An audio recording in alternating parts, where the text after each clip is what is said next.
hello everyone, and welcome to today's webinar with Pleasant State. My name is Temin. I'm one of the campaign managers here at Birchal. And just before I introduce Sean and Amy, I'd just like to acknowledge the traditional owners from the land from which Birchal's being to you today. Birchal's on the lands of the Wurundjeri people from the Kulin Nation. We pay our respects to elders past, present and emerging. So today I am joined from the wonderful Sean and Amy from Pleasant State. And just before we get into things, I'll just give you a bit of rundown about how today's session is going to run. Sean and Amy will take us through a fantastic presentation for about 10, 15, 20 minutes, all about Pleasant State, where they've come from, where they're heading to, and what they're looking to do with the capital raise. Then we'll switch to a bit of a Q&A about Birchal, because I know we've had plenty of questions about the whole process. And then we'll jump into some more questions as well. So there's a little Q&A bubble box just down at the bottom. Throughout the presentation, please go in, chuck in all of your burning questions, and we'll get to those at the end. We are recording today's session, so if you do have to jump off early for any reason, we'll be sending the recording around. So without further ado, I'll hand over to Sean and Amy, but just to start, I'd like to, I'd love to know what are three things that most people don't know about you guys? Shall I start? Yeah, go for it. Hello, Amy. I'm Amy. Hello, Amy. I'm Amy, CEO and co-founder of Pleasant State. When I turned 30, I had like a third life crisis. I was working in health and safety at Ernst & Young. I thought I'd become really boring. So I took up motorcycling and skateboarding. So that's my first. The second is that I'm actually a surf life saver. I became a surf life saver in Bondi, of all places. And I still do work with the Surf Life Saving New South Wales Board Risk Committee, which is a fascinating role because I get to explore and understand risk across child protection through to member protection, finances, you name it, fascinating organisation. And then lastly, this is just a fun fact, I weirdly dance to like appliance robotic sounds. So think Thermomix or a microwave, like if the plate's not quite right, I'll like do some robotic dancing, which is all well and good when I'm alone, but I got caught at a client site one day and they're just like, what are you doing? I'm like, don't you dance to like the sound? I've caught her as well. I walked into the kitchen, she'll be at the microwave like, and I'm like, what's going on here? What is this? Amazing. It is amazing. All right, your turn. Okay. Most people don't know that I'm the oldest of 7. No twins either, so I've got a lot of siblings.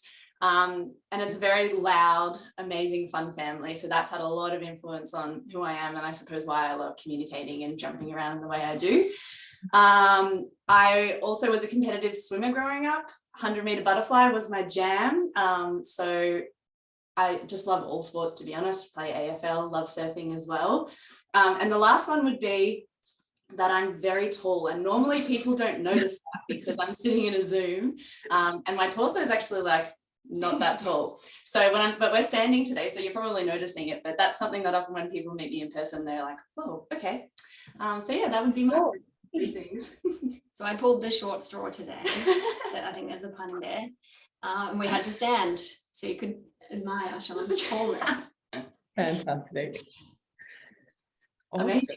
Well, take it away, guys. Jump into the presentation. Amazing. Will do. All right. So I'd like to acknowledge the Gubbi people and pay my respects to elders past, present and emerging. Now more than ever, we're experiencing the impacts of climate change, and millions of people across Australia are calling on governments and corporations to take action. But instead, we're left to feel like the buck stops with us. I'm Amy Bateman, CEO and co-founder of Pleasant State. I have over 16 years of experience in sustainability. During my time as a senior manager in Ernst & Young's climate change and sustainability team, I witnessed my fair share of greenwashing.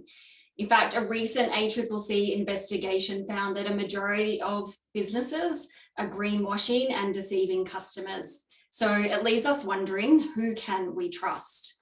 When I set out in my corporate career, I believed that I could drive sustainability change within the belly of the beast. But really quickly, I realized that if I wanted to make a real change, a real difference, I needed to build a better type of business, one that balanced people, planet, and profits. I just needed the right idea. And it came to me in late 2019. I was suffering from chronic headaches, and at the time, bushfires were raging across Australia. And I started discussing on a phone call with a friend Just Add Water cleaning products as a remedy to both my health issues and the climate issue. I was so shocked to find that Just Add Water cleaning products didn't exist in Australia. And those that were popping up overseas were still made with plastics and toxic ingredients. So I quickly realized I had an opportunity to do something. If not me, then who? If not now, then when? I just needed to find someone really amazing to bring the brand to life, a brand that would go on to inspire millions of people to take a small change to drive collective action. And that's when I found her. We met at a cafe in Noosa where I shared my crazy idea, and within minutes she was in. Here I am. I'm Sian, Chief Marketing Officer and co-founder of Pleasant State. After working at one of Melbourne's top boutique marketing agencies, I moved to the Sunshine Coast to be closer to the ocean and surfing. I'm passionate about using my communication skills to protect the environment we enjoy today for future generations. The average Australian household uses this many plastic cleaning products a year. We all know that plastic is a problem, but these products are part of a problem that goes much deeper. These products are made up of 95% water. Why are we transporting around mostly water, contributing to greenhouse gas emissions when we can just get it from a tap at home? The remaining 5% are the active ingredients, which are often petroleum derived, and they contain known carcinogens, allergens, and sensitizers. Their ingredients and the plastic packaging they come in are major contributors to indoor air pollution, which the EPA ranks as in the top 5 environmental risks to public health. And when we're done with these products, we just throw them in the bin. Every minute, one garbage truck worth of wet plastic enters our ocean. You've ditched bottled water and you've bought yourself a Frank Green coffee cup. So why are so many of us still using plastic and toxic cleaning products? I'll give you a hint. It's because to date, there haven't been any good alternatives. Enter Pleasant State. We're working towards a sparkling clean world that's free of single-use plastic and toxic cleaning chemicals. We have created Australia's very first healthy, plant-based and zero-waste Just Add Water cleaning solution that actually works. You simply fill our bottle with water, drop in the concentrated cleaning bar, wait for it to dissolve, and then you can get cleaning. We offer a multi-purpose bathroom and glass cleaner. We recently launched our new floor cleaner, and we have a hand and dishwash as well. Our revolutionary solution is made in Australia by a new manufacturing business that was established to support our mission. We use plant-derived, cruelty-free and vegan ingredients. We're verified as sustainable and non-toxic. Our products are zero waste. Even the wrappers our bars come in are home compostable. We use essential oils, not artificial fragrances. Our products reduce transport emissions by 95%. They come in ridiculously good looking forever bottles that you don't need to hide under the kitchen sink. And most importantly, our products actually work. In fact, we have a 4.7 out of 5-star efficacy rating, and 93% of our customers would recommend our products to their friends. It's hard to believe that our journey started only 3 and a bit years ago. On the eve of the COVID outbreak, we made a decision to put everything we had into building Pleasant State. If there was ever a time that people needed effective, healthy and sustainable cleaning products, that time was now. We went from idea to market in just 13 months, launching Australia's very first Just Add Water cleaning bars in March of 2021, thanks to our pre-orders that saw us raise over $87,000 from 1,500 pre-order crowdfunding backers. And now, just 2 years on, we're in over 20,000 Australian and New Zealand homes. We've built a brand that our community and customers of 46,000 strong love and trust, as demonstrated in our +78 Net Promoter Score. And in our first full financial year of trading, we did over $500,000 in revenue.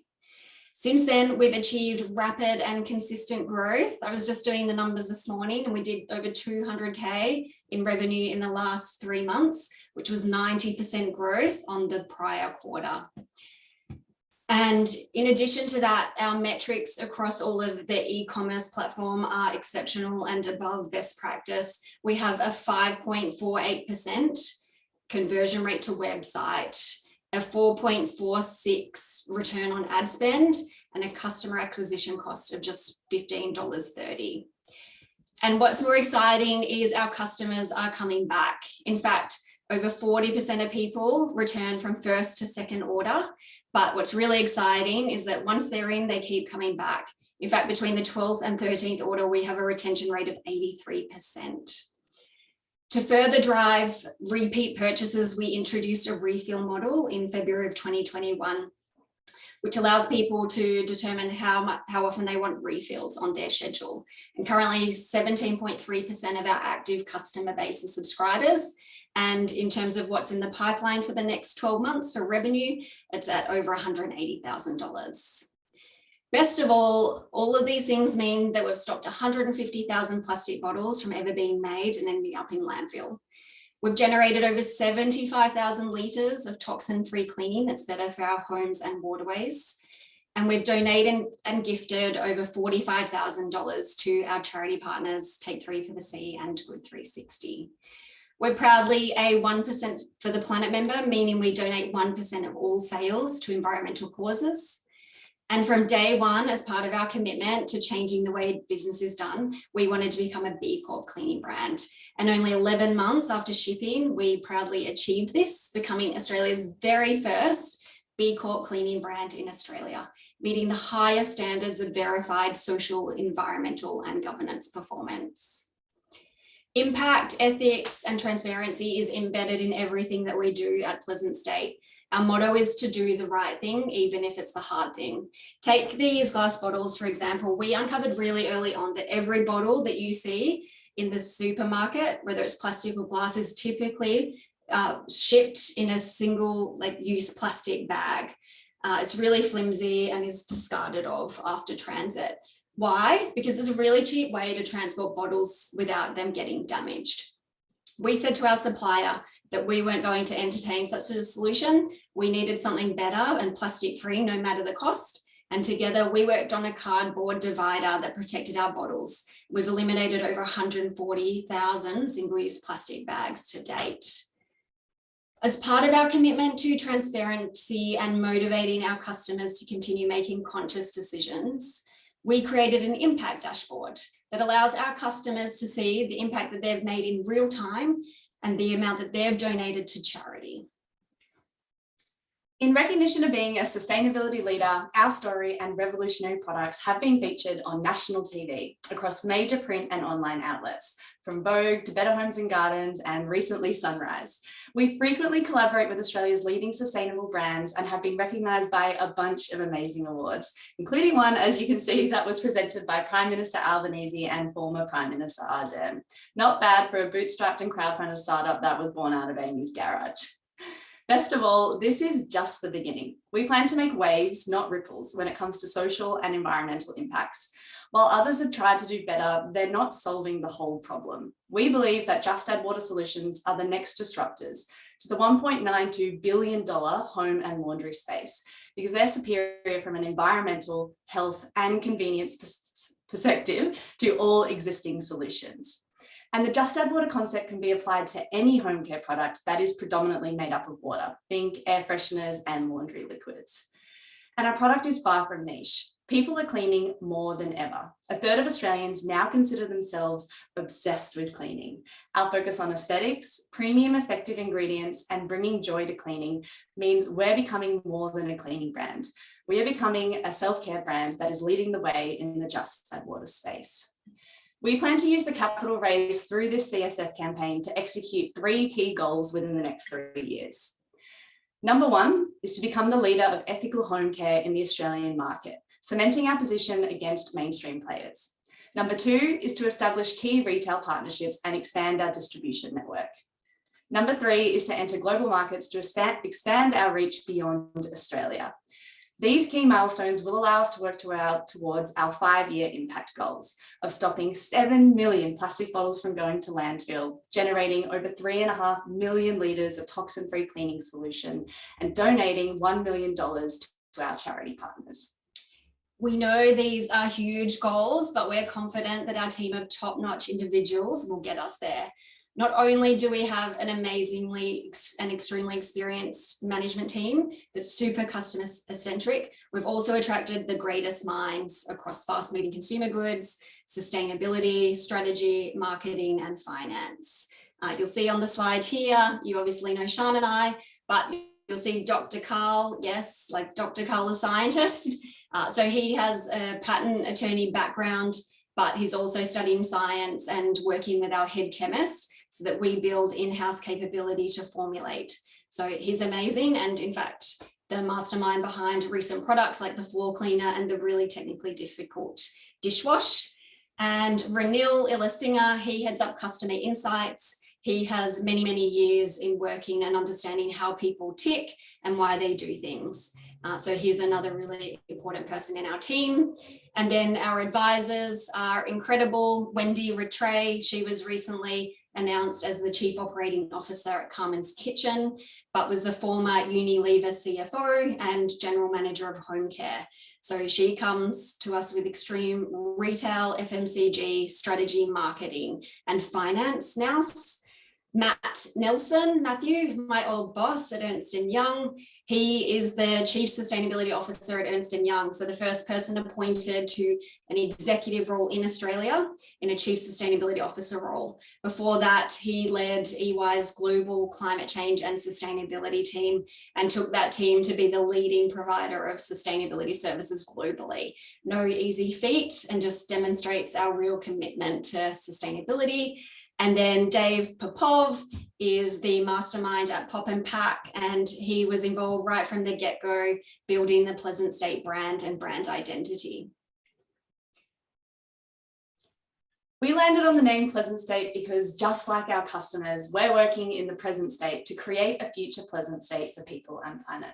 We decided to raise capital to support the growth of this business through a CSF campaign because it was you that got us here, so who better to become our shareholders?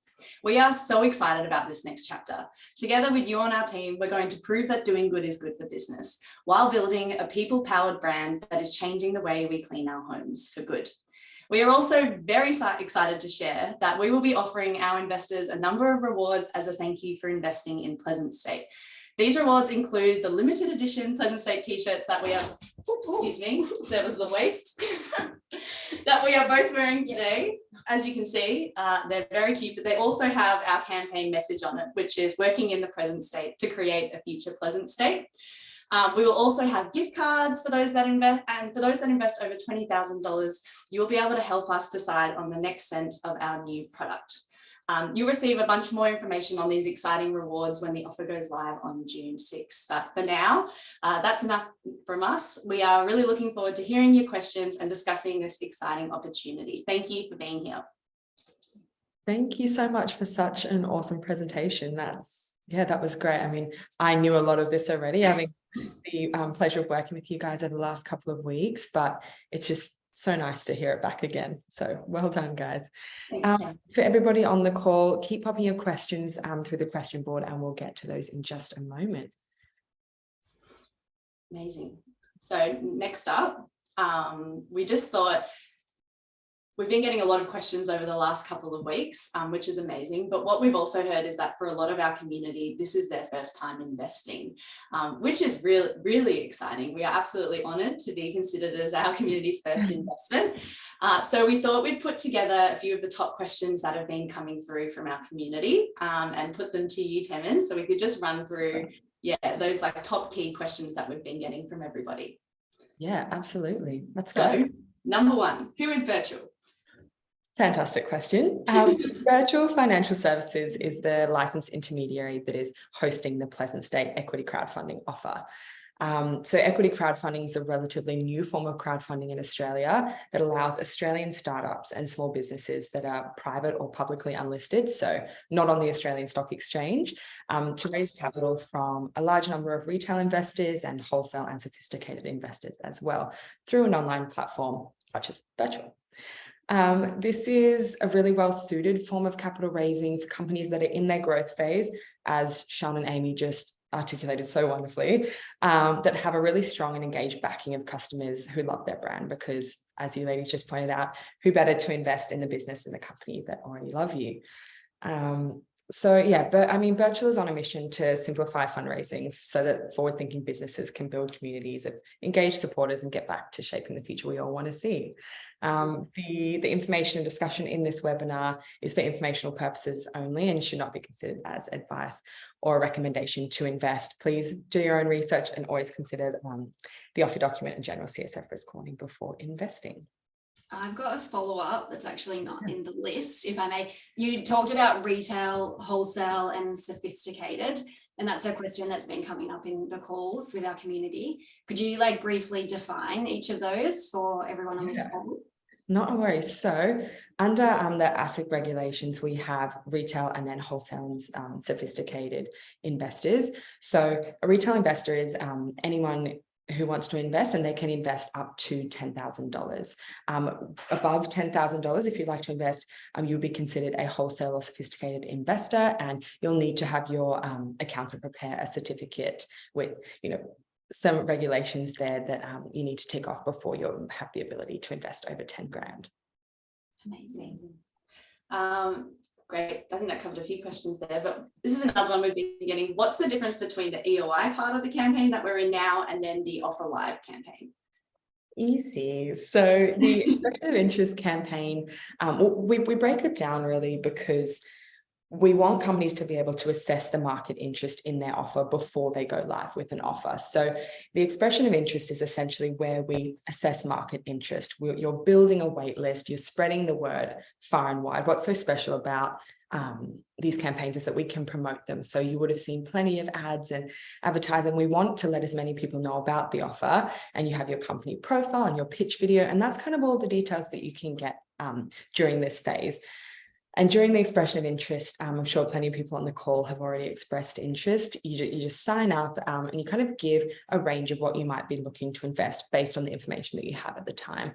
And that gives companies such as Pleasant State an opportunity to kind of set the parameters of the raise that they want to go. Because we don't want a company to go live wanting to raise, $5 million and the market interest is sitting at about 1 at that time. So it just gives you kind of some guide rails there.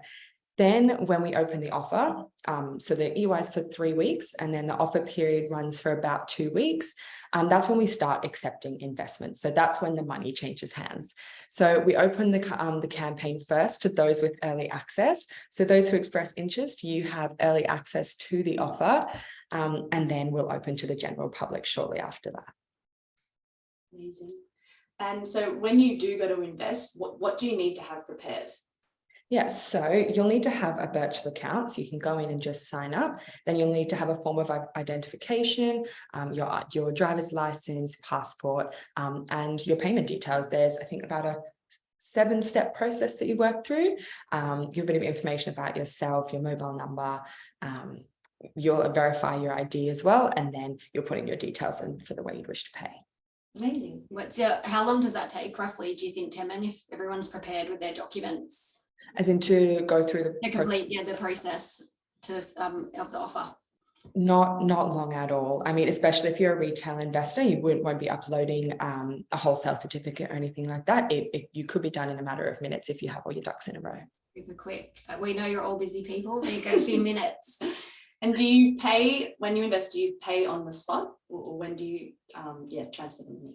So it kind of depends. During the expression of interest, no money is changing hands, no bank details, no nothing. When the offer opens, so if you invest in the early access phase, the funds will only be drawn once the campaign closes.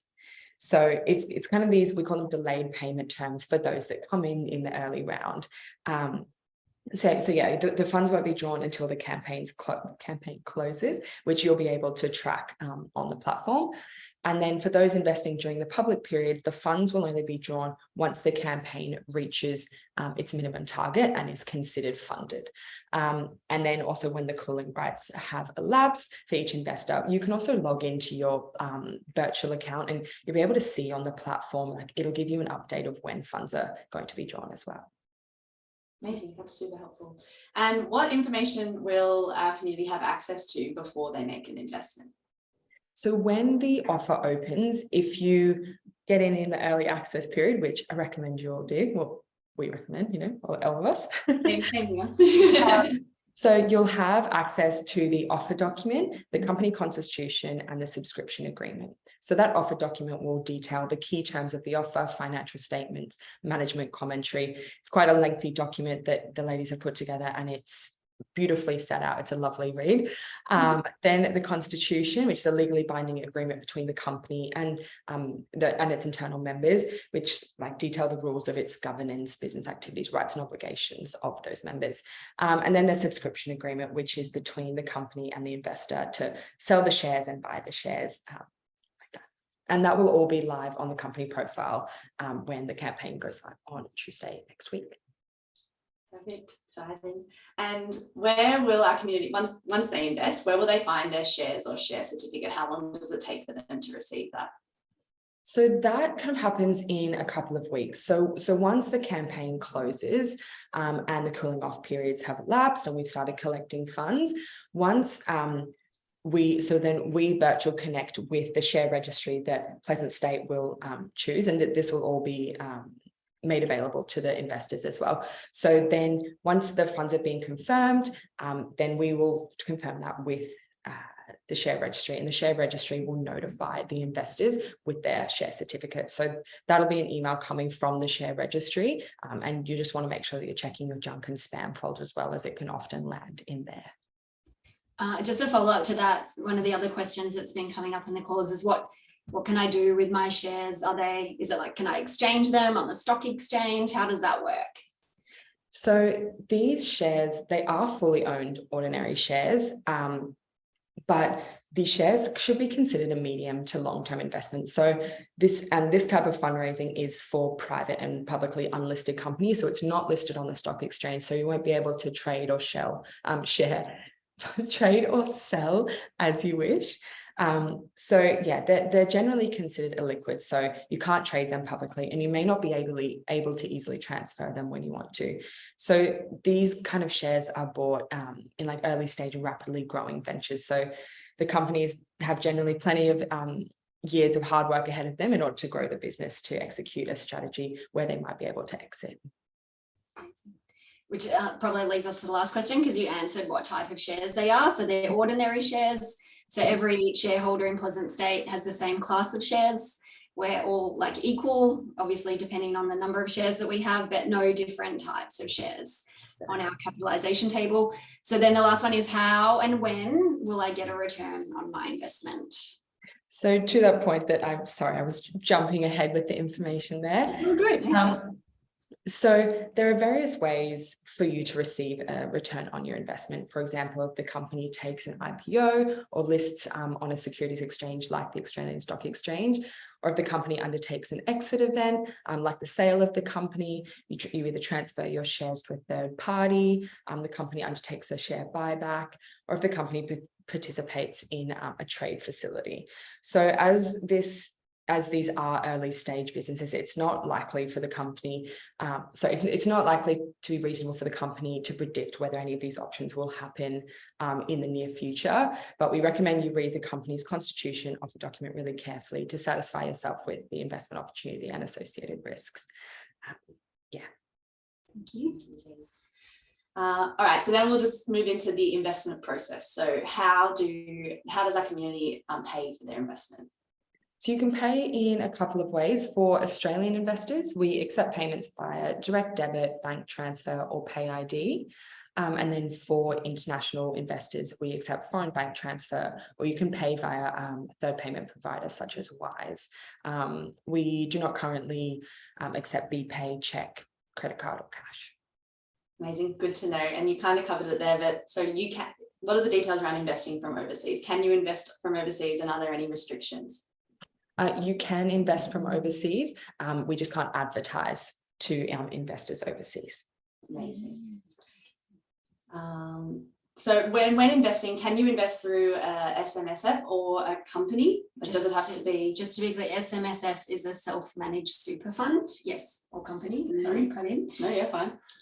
That is a great question, and you should seek you really should seek independent advice on whether it's permissible for your self-managed super fund to invest in CSF offers. It is possible, and we do have instructions on our website, which I'd be more than happy to send over the help guide to everybody on the call as well afterwards. Or you can reach out and contact the team at Birchal at support@birchal.com. Amazing, thank you. And this is another question we've been getting. Can you invest as a gift for someone else or co-invest with someone? So we do not currently support joint applications, and this applies to both individuals and trusts. You'll need to make separate investments or just include one name on the account. Amazing. And once you submit that application, so offer goes live, you submit it, can you cancel? Is there like a cooling off period? Yeah, so as detailed in the subscription agreement, all retail investors are entitled to a 5-day cooling off period where you can decide to cancel your shares, no questions asked. This gives people an opportunity to think through, talk to their friends, talk to their family, talk to their, advisors, and then decide within that 5 days. However, once the 5-day cooling off period has elapsed, you will be contractually obliged to pay for your shares. Amazing. Thanks for that, Temin. Call us too. Send an email. I'll help you out. Obviously, we're going to tell you it's a good deal. Well, I've had quite a few questions come through already in the Q&A panel, which is fantastic. Guys, keep throwing them over to us. So how we'll go right now, I might read these out to you guys and feel free to answer as you like. We've had quite a few just lovely comments come through. Might rattle off a few of those first. Someone says, no questions, just want to say I love the sharing of the 3 things about you, found them super interesting. Thank you. One agrees they were stunned with how tall you were, Shan. Hi, Stella. Hi, Stella. Congratulations on the B Corp certification, and people just saying amazing. We love what you're doing. Keep doing it. So thank you, everyone. Yeah, really appreciate it. That's super lovely. So we have a question here. Will you be moving into body wash, shampoo, and conditioner too? Question mark. So you would see our proposition is that we create ethical products that make home care a form of self-care. Strategically, we've made a decision to really stick in that home care space. You can definitely apply this approach to personal care products, but for our brand positioning where we're taking it at this stage, we're really looking to stick in that home care range. Yeah, perfect. Fantastic. Another one here is, do you know, or are you researching why you didn't get a 5-star review? Yes, I'll just repeat that, Tim. I don't know if the break was here, but yes, do we know why? And are we researching why we don't get 5 stars all the time? 100%. So you would have seen when we talked about the team that Ranil Illasinger heads up customer insights. So we do extensive customer research and product research. When we launch a new product, we run a campaign where we ask 100 Australians to sign up to test our products for free. When we do that, we ask them to actually tell us how good their current products are across effectiveness, across other things like health, environment, and also design and scent. Then when they actually test our product, we retest them and we understand how did our products perform in those areas. And then we assess how we're performing compared to the competitor products. And so we have a good idea at that stage where we have potential improvements. It might be in scent. For example, our floor cleaner, we're using gully gum mostly as the scent, and not everyone loves eucalyptus. So we'll get a bit of feedback there, which we use to inform future enhancements on the product. Or we may realize that perhaps it doesn't have too much, it has too little scent, or maybe someone has to work too hard to get a really streak-free clean. So that information is collected at a product testing phase. So we continue to iterate, but we also are tracking customer reviews after they purchase product. So I think the answer is yes, every day our finger is on the pulse. We're understanding what we can do to improve. In fact, in a couple of weeks, we'll be launching a refreshed Stay Glassy product. Most of our customers are really happy with it, but we know that there are areas that we could improve. So we've been working really hard to improve that. I'm really excited to launch it. I reckon it's as good as a Windex. Yeah. I would add to that. So that 4.7 out of 5-star efficacy rating that we mentioned in the presentation, that's averaged out over across thousands of reviews that we've received. And so, yeah, we keep a really close eye on them. Like Amy said, we're always listening to what our customers are saying and taking on that feedback. We also do, if you follow us on socials, you'll see we're always doing polls. We have the Pleasant Place Facebook group, where we're often asking for feedback. I think the other day we were asking, what's your favorite product and why, which was really interesting. So it's just, yeah, very important that we're constantly engaging with our community and learning how we can be better, because our goal is to make the world's best cleaning products. So that means we have to be listening and constantly learning from our customers as well. And Renil just shared an exciting report with Sean and I the other day. So he'd actually gone through all the floor cleaner findings, because again, we sent out 100 to Australians to test. And that was a really remarkable assessment of our performance, Pleasant State performance against the competitive products. So across all areas, we averaged 4.5 to 4.7 across efficacy, design, scent, health and environment. And when we contrast that with the competitor products, they were sitting at between a 3.5 to 3.7.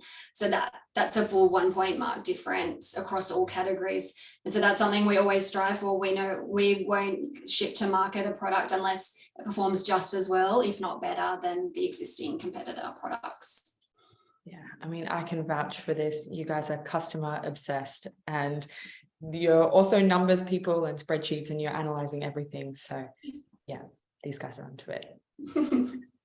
We have a question here that says, could you speak a little bit about your supply chain, raw materials, sourcing locations, diversity, future opportunities, and risks that you see?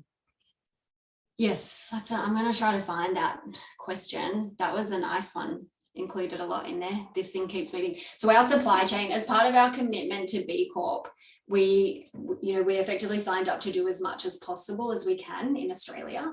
So, for example, the first one we considered is manufacturing. What can we manufacture here in Australia? I was super committed to making Australia's first cleaning bars right here in Australia. That didn't seem like it was going to be particularly hard. It was no easy feat. It's no contract manufacturers existed to create a solution like ours, otherwise it would have existed. So 3 people banded together and set up a manufacturing business in Queensland just to help us achieve our mission. So that's something we're really proud of. And obviously that's quite a big expense for us. The bottles that we source, in terms of how we manage that risk, we made a decision to use a bottle broker that's Australian based, that has extensive experience in working with China. So when it comes to glass bottles, unless you're producing millions of units, there's no way you can make them in Australia. So I think you have to be a VB. They have an urn going 24/7, just pumping out VB bottles. So that's kind of the scale you have to get to manufacture here. But again, the way we manage that risk was to engage a local bottle broker with really deep connections in China.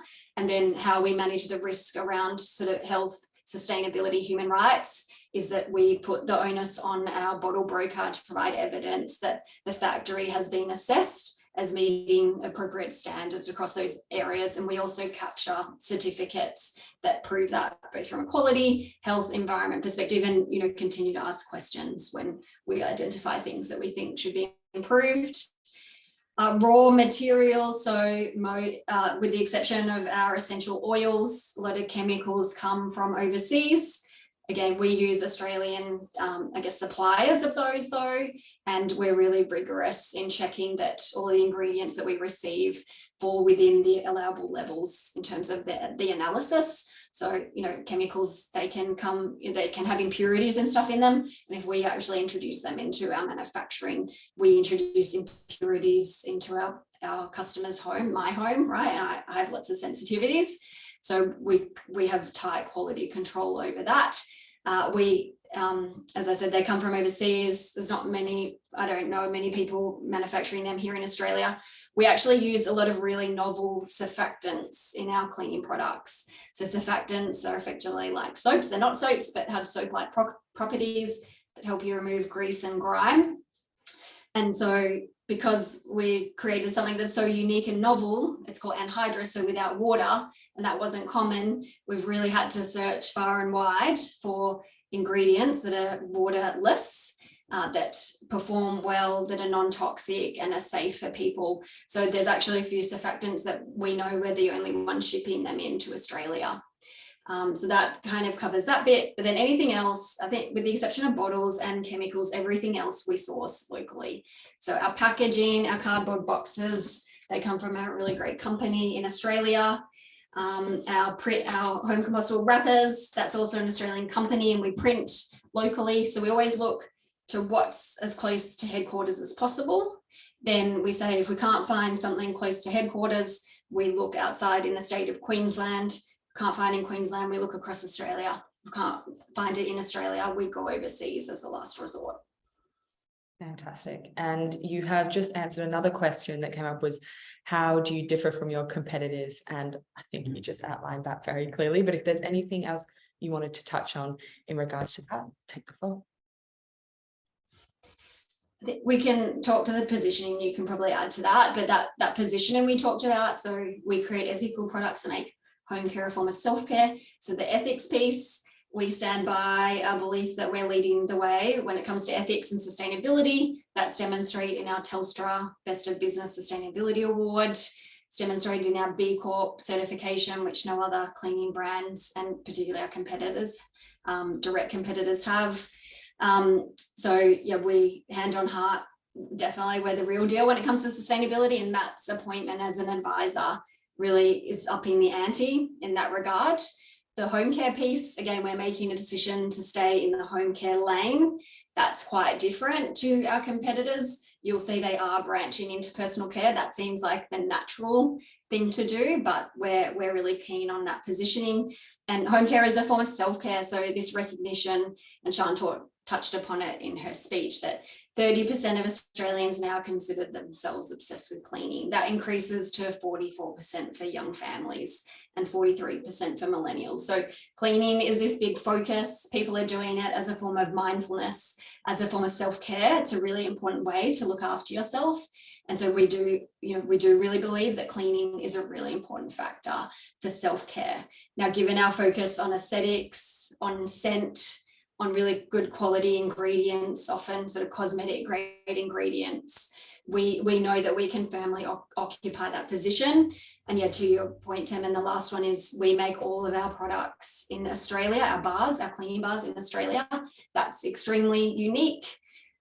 We own our formulations outright. That is also unique. The typical model is that you go to a contract manufacturer, you tell them your laundry list of requirements, they pull off a formula off the shelf, they modify that, give you and manufacture the product, but they maintain the intellectual property and you license that. So we own it, it's a trade secret.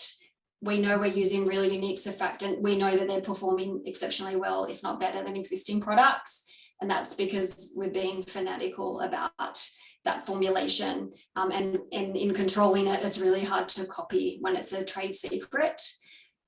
Anything else you'd like to add? I guess if you've been following along with us for a long time, you would know that when we launched, we were really focused on reducing plastics and toxins in Australians' homes. And that was what we were focusing on. That was the why behind Pleasant State. And we're really proud to say that we've created products that have achieved this, have helped over 20,000 people now reduce their use of plastics and toxins. But late last year, what we started to realize was that through that research was that our relationship with cleaning is changing. It's no longer this time steal, this thing that people avoid, but it's actually an act of mindfulness and self-care. People are doing it to find control in this wild world that we live in. And we believe that just like beauty in a way, that the next beauty will be cleaning, because it has impacts on your skin and your health. But at the moment, you go to the supermarket and everything still looks the same. It's still toxic. It's still wrapped in plastic. And so we are focused so heavily on designing a beautiful product that you can display proudly in your home, not hide under the sink, that smells incredible. The essential oils are amazing. And it changes our customers' relationship with cleaning. And I think that's a really big differentiator with Pleasant State, and something we focus on a lot in all of our comms as well, and something we get great feedback from our community too. Absolutely. I mean, if anybody's watched your pitch video, they've seen Sian dancing around cleaning, and it's so much fun. I wish I looked like I was having that much fun when I'm cleaning, but Pleasant State, it's possible. That is me most weekends, but I don't look as nice. It's probably just an old t-shirt and something, but yes. I love playing music and cleaning. Yeah, it's a good time. So now that we've just spoken about how amazing your products are, where can people find your products? Someone mentioned why haven't they heard of your products till now? Where can they find them? Are there similar products overseas? Are you planning on expanding? Give me a little rundown. Amazing. Well, we're a D2C brand, so you can purchase Pleasant State products online. At pleasantstate.com. Yes, at pleasantstate.com. Why haven't you heard of us? I'm unsure. I don't know, but now's the time. I'm so happy that you're here, and I would actually love to know how you found us during this campaign. But yeah, we're a D2C business, so we've focused really heavily on our digital channels to date. So we're across Facebook, Instagram. We're just starting now on TikTok as well, but we've had some really good success on there too. And predominantly our marketing strategies are through Facebook ads, Google ads, and we have really large email database as well. That's been really effective for us, and we grow that through our product testing and engagement with our communities. And on top of that, we also we do influencer seeding, which is great because our products are so good that we send them out to people and they have a really good response, and it's an authentic, organic response. And then lastly, we also do a lot of PR as well. So that's been our strategy to date. We're really excited now to scale it and diversify into new channels. But if you haven't heard of us, you will, well, you have now, but if you hadn't, you will soon, because we're definitely scaling. And then, yes, so I know there were a lot of questions in that one, Tim, and so I'll touch on the other two. That's all right, I know you're trying to like combine them. So yeah, direct to consumer, that was a really great strategy during COVID, right? Because we launched in COVID. You couldn't go to retail at that time. Was a cost-effective way to get our name out there and ship. It also allowed us to build our brand and manage that really closely, as well as have really close customer relationships. And we're proud that we've done that and we've achieved that, and build a really good brand that our customers do love. The next step is definitely to get to retail. So we know our products are performing really well. We know our customers are really happy. We definitely want to get it into the places where more people are shopping so we can make a bigger impact. And thankfully with Wendy Rattray, former Unilever CFO and head of home care at Unilever on board, we're really building out that retail strategy. The next, and I've seen the questions come up about global. Yes, there's global competitors. We were aware of a really big one before we started, and so we were very deliberate about our strategy setting up in Australia, knowing that they may come here or we may go there. And so a lot of what we see is that the existing competitors follow sort of a high volume, low price strategy. Ours is really a differentiator strategy, and I did see some questions about price as well. So we price somewhat premium, but if you go into a supermarket and you buy, I guess, more of the eco products like the likes of Simply Clean or Eco Store, we're definitely really price comparative, and particularly when you purchase our products on subscription refills. So a replacement bar to make a 500ml cleaner on subscription costs $6.93. So extremely comparable. So yeah, we have a really clear understanding of the global marketplace. We've done extensive desktop research around who our customers are and where they are overseas and in what numbers. The next step is to really build out a strategy and say, where exactly are we going, and understanding why and how we're going to do that. And Sean and I were really fortunate to get on the SBE Global Growth Program, which is a program established to support female founders building really big, scalable global businesses, which is exciting. And so as part of that, we've been provided or, given an advisory panel of incredible female leaders, including the former founder of Lovely, who just sold her business for $35 million. Sarah Hamilton, who founded Bella Box and Sand and Sky, and some really other incredible women who have strong expertise across operations and global, and as well as this category, so cleaning and just add water space. So yeah, we're so excited, so much ahead. And I think I saw questions about what are we looking to raise, and will that get us to self-sustaining profitability?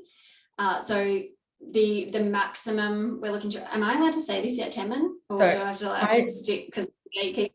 Yeah, I might jump in here. So all of the key terms of the offer document, their minimum, maximum, target, valuation, all of those key terms will be available in the offer document when the campaign goes live on Tuesday. So if you've expressed interest and you can access that during the like early access period.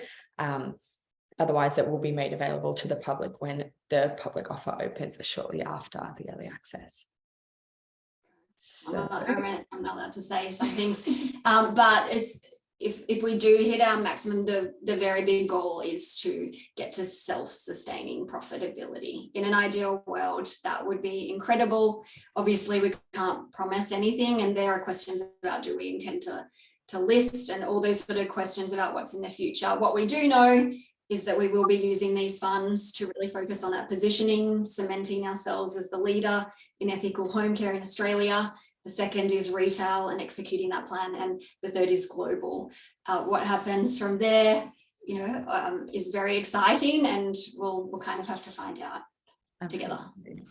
Yeah. So another question here, I guess, is there a future in partnering with cleaning companies or businesses that would provide Pleasant State for their cleaners? That's not a no. There's like lots of opportunity. The commercial space is a little bit challenging, mainly because it's been driven by sort of high volume, low cost, and people tend to buy in bulk, and the cost is really low. Given our focus on Australian manufacturing, really high premium ingredients, I think presently to kind of hit that price point is challenging for us. We do. That's not to say it won't be an option in the future as we scale, because with scale, we'll definitely be able to get our costs down much lower. Then having said that, though, there are businesses and certain cleaners where they're servicing homes and customers that are a little bit more perhaps premium, or they have a really big focus on health and environment, and so willing to, I guess, invest a little bit more into our products. So there's a really cool brand that we're just starting to talk with now. That's an ethical clothing brand, and they plan to roll our products out across their stores. So things like that, other B Corps that look to use our products, we're really excited about those sort of opportunities. Yeah, we've had interest from cafes and restaurants as well that are interested in using our products. Our foaming hand wash has also been really popular there too. And then in terms of B2B, our products are also a really popular gift. So corporate gifting, real estate property settlement gifting has been growing for us as well. Fantastic. Thank you so much. I've had a few questions here just in regards to the offer process. So as I mentioned before, all of those key terms, valuation, minimum, maximum targets, what the team is looking to raise, will be available in the offer document. And the offer will open to early access on Tuesday, the 6th at 12 p.m. And then it'll be in early access for a couple of days, and then we'll launch to the public. Then the public offer will close on the 22nd, so on Thursday, the 22nd of June. What happens in the event a business hits their maximum earlier than June 22nd? Yeah, I'm not saying that's going to happen, but no, I mean, it has happened. It definitely has happened. And we've had a question here, what are the benefits of getting in the early access period? And we have seen it happen a number of times that companies do max out in their early access. So not only do you get first kind of look at the offer document to make your investment decision, you also have access to the offer earlier than the public. So companies have maxed out in their early access period, and it's never gone public at all, which means that campaign has been fully funded by expression of interests. So if you get in the early access period, you miss the risk of missing out. Amazing. On that note, Kevin, do you have, can we share the link to the calendar invite in the chat? Amazing. So if you click this link, it will add an event in your calendar for when our private offer opens on June 6th at 12 o'clock midday. So if you just click that, it'll add it to your calendar, and that way you will not miss it. Putting Temin on the spot here. You're doing great. I'll look at the questions, see if there's anything else I can answer. Will there be an opportunity for more Q&A after the offer document is released? 100%. You can either follow up with Pleasant State directly, so we have investor@pleasantstate.com, or there's a public, like a notice board, and so on that you can post questions publicly, and we'll be responding publicly on a really regular basis. So that's a really good source to see what are other people asking and how we're responding. What else we got here? And where to find the offer document. So that offer document will be available on Birchal. I'm just helping you out here, Tim, and while you find that link, how are you going? this is great. So we actually can't post this into the chat here, but we will be sending around the recording afterwards, and that will include the link in there as well. You can also find that the team will be sending around some more emails with some FAQs and like what to do on investment day, and that link will be in there. So pop that into your calendars to make sure that you're there the moment the offer opens. Perfect. Yeah, I'll definitely make sure that the link's in the email we send tonight. Fantastic. Got a couple more questions here. Are your products safe to use on furniture? We haven't come out with a specific fabric cleaner yet, so I can't provide comment on that. People may already use it on there, but we do not market it as such. Yeah. And another interesting question, actually, does water quality impact product efficacy? Yeah, fantastic question. I was actually having a conversation with someone last night about this, like 7:30, where she was asking why we use preservatives in our cleaning products, because this person was actually making their own at home and thought that the preservatives weren't necessary, but actually they're super critical because we can't control the quality of the water. We have to manage water quality in another way. So we use some food grade preservatives as well as some softeners to manage that water. We definitely test it, like even if we pour half of our product out and add an extra half of water, we'll see bacteria and mold start to grow. So it's a really exacting science to get that level right. Fantastic. Goes well above my head. We have just one more question here, and you may have covered this already. Are you intending to seek distribution via the large supermarket chains, or will you stay direct to consumer?